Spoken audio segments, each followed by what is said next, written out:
rolling this side, we start.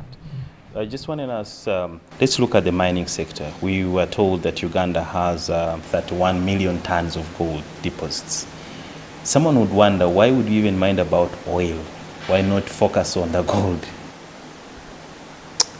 The government, and therefore the Ministry of Energy, is focused on all our natural resources because they each bring a unique value to the country. When it comes to the mineral sector, just like you've rightly said it, the country is blessed with enormous mineral wealth. Besides gold, we boast of enormous amounts of copper and cobalt, but also iron ore. We also have rare earth elements. These are metals that are very useful in processing or making of batteries, and those we have in Mayuge, Makutu, Bugweri area. We also boast of significant amounts of other, what we term as critical minerals, lithium, nickel, and others. So as a country, because our target is to develop, and in our National Development Plan 3, we did make a number of commitments when it comes to the mining industry. So in our planning, we look at extraction of all the minerals holistically, be it oil and gas or our minerals that we are blessed with. So in the mining sector today, we are advancing a number of programs. We've just concluded a review of our mining legislation. So we've put in place a new Mining and Minerals Act. We have provided for a number of aspects. Top on the agenda is to ensure value addition to our resources, so that we are not exporting unprocessed minerals, but we are adding value in country and therefore able to process, export these minerals at better prices. But critically, we are also emphasizing in-country processing in order to benefit from the entire value chain, employment, the ripple effects of value addition. So today we are piloting that with some of the mines. We are working on a tin processing facility in Mbarara. So we should be able to process the tin that we are producing in areas of Isinjiro, in Tungamo, and be able to add value to over 90% in terms of purity levels.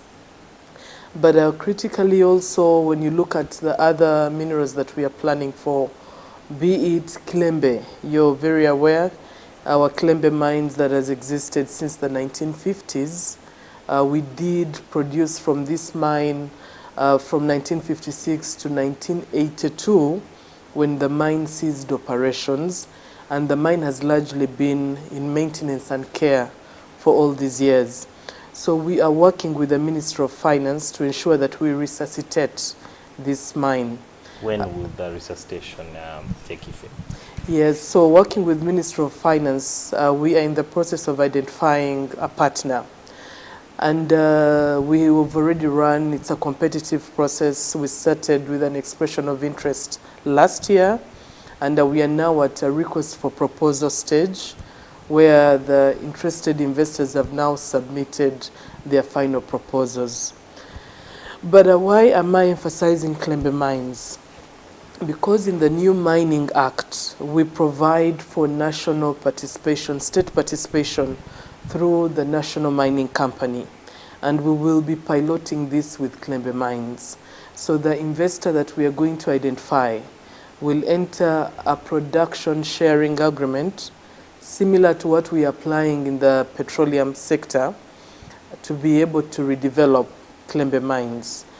That way, and that should be this year during 2024. What is the plan that government has for the artisanal miners? Yes, and in our Mining and Minerals Act, that was also the other key aspect that we tackled in order to support the artisanal miners to better organize themselves and be able to also get some value from the sector. So quickly, what we started on was to ensure that we know who these artisanal miners are. Artisanal miners exist in large amounts. When you go to a standard mine, you will have about 1,000 artisanal miners. So we look at their support in 2 or 3 ways.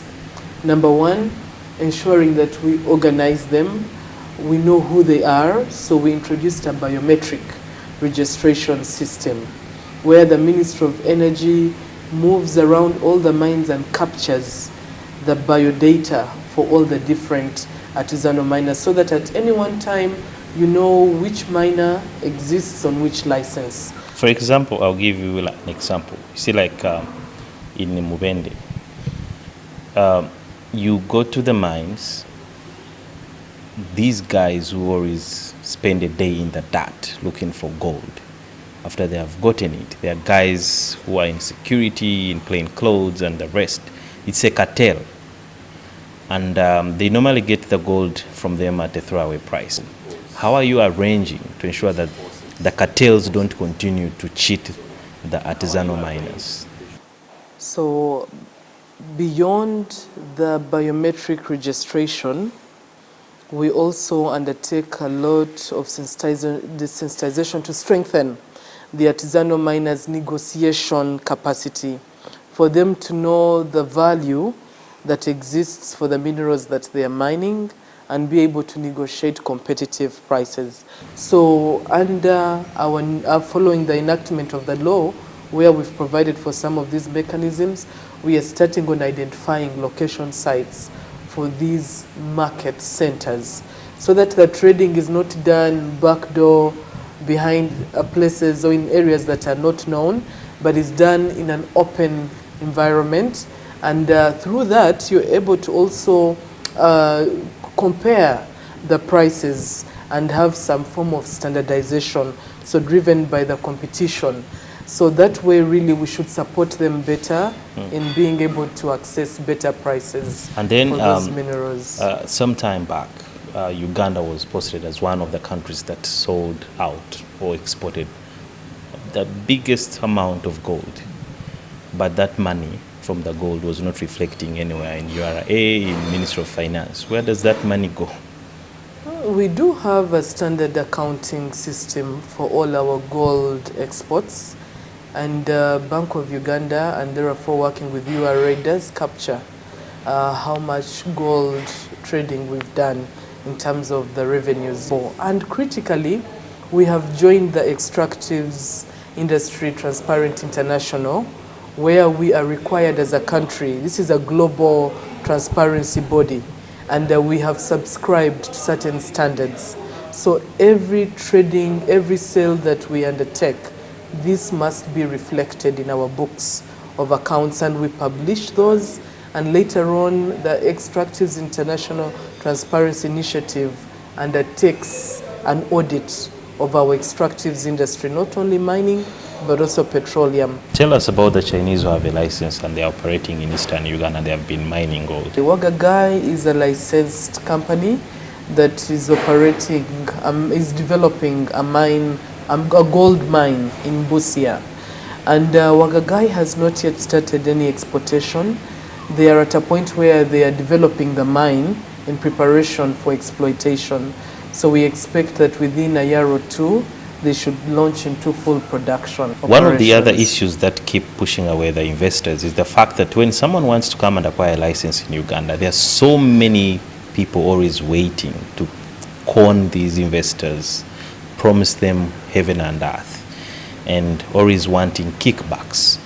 How are you ensuring, or what does it take for someone to acquire a mining license in Uganda? Today, our licensing process is online. We operate an online cadastre system.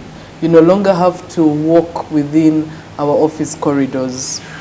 You just have to sit in the comfort of your office, in the comfort of your home, log into our cadastre system.